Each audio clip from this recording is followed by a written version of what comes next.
Girls' Last Tour is an anime that needs no introduction. And luckily I never ended up writing one, so it works out. I like to think I've become somewhat of an ambassador for the slice of life genre and many of the comfy, nearly therapeutic stories that can be found within. While on the surface it's easy to dismiss this rather large subset of Japanese animation as a whole lot of nothing with a fresh coat of paint and the occasional fun character here and there, but if you know where to look, you'll quickly find the immense variety and creativity wrapped up in what is a far more simplistic package representing none of that. But every hero needs a villain, a nemesis, a contrarian to strike down his beliefs, only for the hero to eventually rise up even stronger and even more determined than before. Pop Samurai, Pop Samurai, Pop Samurai. Recently asked people about the anime Girls' Last Tour. You had people who were saying that it is thematically rich. What? Like, to be honest, I can't even imagine someone who not only doesn't get a point of a series, but the point and enjoyment out of an entire subset of Japanese cartoons. And as you can see, I am really open to all types of anime, apart from 1/5 of all anime, because it doesn't get the views. How about you go focus on proofreading your descriptions, buttoning up your shirt, and learning to talk like a human? Bob Samurai exposed. Please don't actually harass Bob Samurai, that's the joke. Every single story that has ever been told about somebody who is either in a desolate environment or in a remote environment always gives us the themes of these small things we have and take for granted are very important, and we don't know what we're missing until it's actually gone. But his use of an outdated JonTron meme aside, Mr. Samurai does make a pretty valid point in saying that Girls' Last Tour doesn't really accomplish anything new, although the generalized themes he mentioned don't really fit in the endgame of GLT. In most narratives about the tribulations of life in a post-apocalyptic world across several mediums, the themes of realizing the value in these smaller things and coming to terms with what was taken for granted in society are nothing new. However, I also think it's important to understand the current year is 2018, and it's less about the premise and more about the execution. With Bob Samurai's logic, the Tommy Galaxy is just another coming-of-age story, and Neon Genesis Evangelion is just a mecha anime. Real quick, you know those mystery dum-dum lollipops? I know I'm missing, like I'm getting off topic here, but you know they're a piece of candy and you know it looks like a lollipop, but what really matters is what's underneath the generic wrapper, the uniqueness and delivery of that taste. It's on the inside that counts, you know? And I have a sweet tooth for the taste of Girls' Last Tour.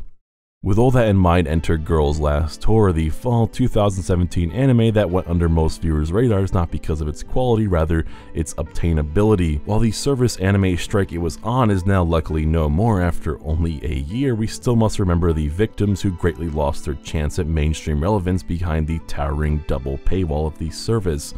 Well, unless you were made in Abyss. And while I've never read a description of an anime verbatim, I find the one-sentence synopsis used for the series to just be too apt.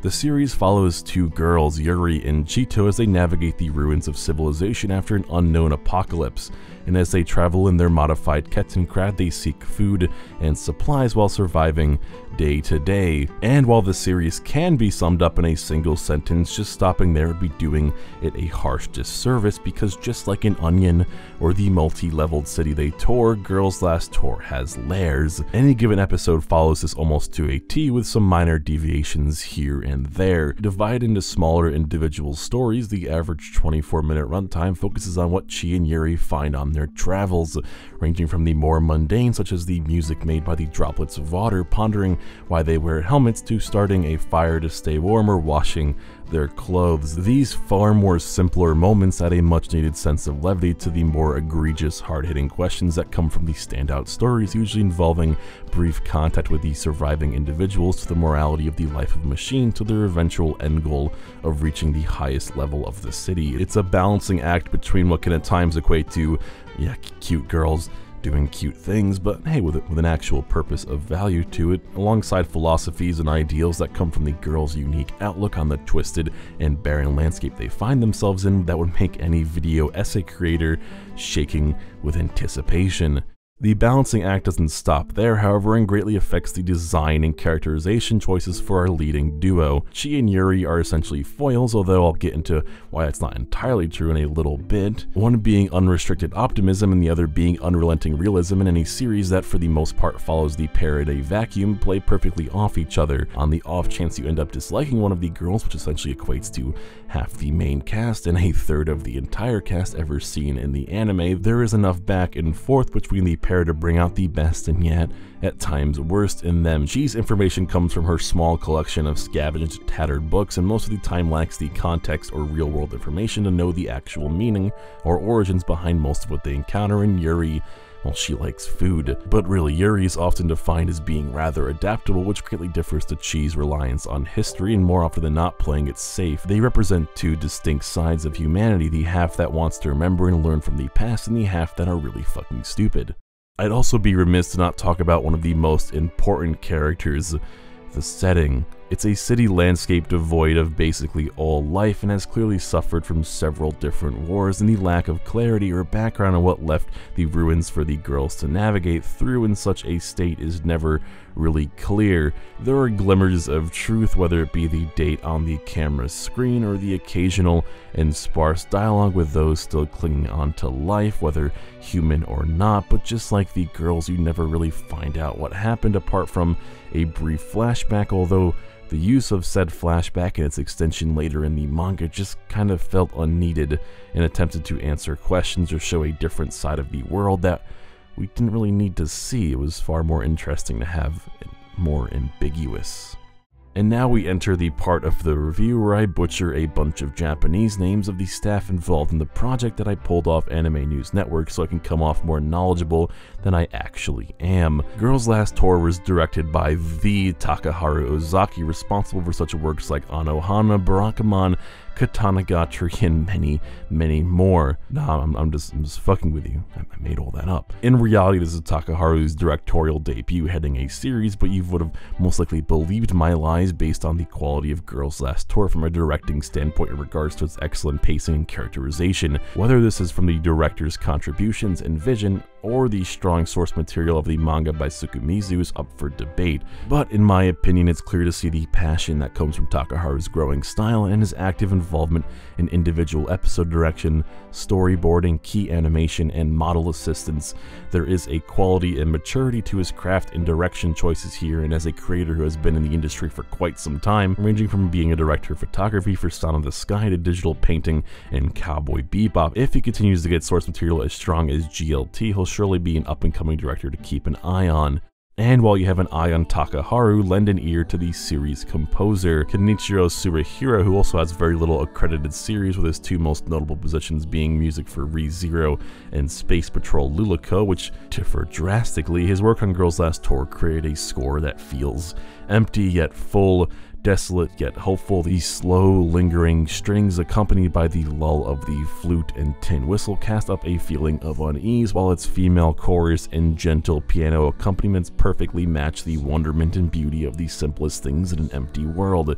And of course we have to talk about the opening, ending, and yes, the notable dab. Both the OP and ED are sung by Inori Minase and Yurika Kubo, the VA of our two protagonists. The opening Ugoku is catching and adorable as Chi and Yuuri drive through and manipulate the twisted and abstract city ruins. On the other hand, the ending More One Night seems more like a love letter to readers of the manga, mimicking its art style and essentially foreshadowing the final chapter.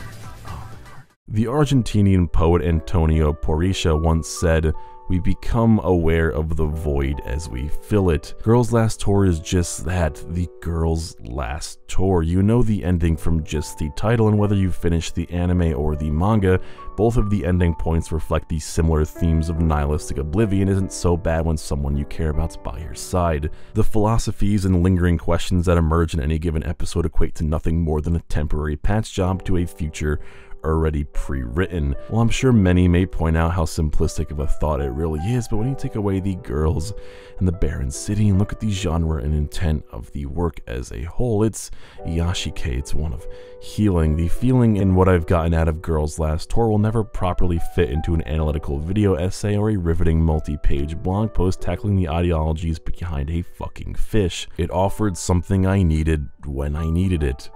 There is a clear bias I have for this series, and it doesn't mean it's a perfect anime. The pacing is very slow, to the point where you wonder if the staff even factor in approachability and audience engagement. This is especially true for the first half of episode 1. The below average 2017 3D animation stands out poorly and will only age the series more for years to come. And just like any other episodic anime, it suffers from the disparity in episode consistency, where weaker episodes stand out far more, hurting the overall quality. In review, my name is Anigami, and this was my biased review and passion project for the fall 2017 anime Girls Last Tour. I like to feel good, and this Japanese cartoon made me feel good, thank you. Ooh, wow, what a video. If you're interested, there's an Anigami community Discord server that I often frequent. I plan on doing more stuff there, and more people means more fun. Link in the description below. Thank you, goodbye.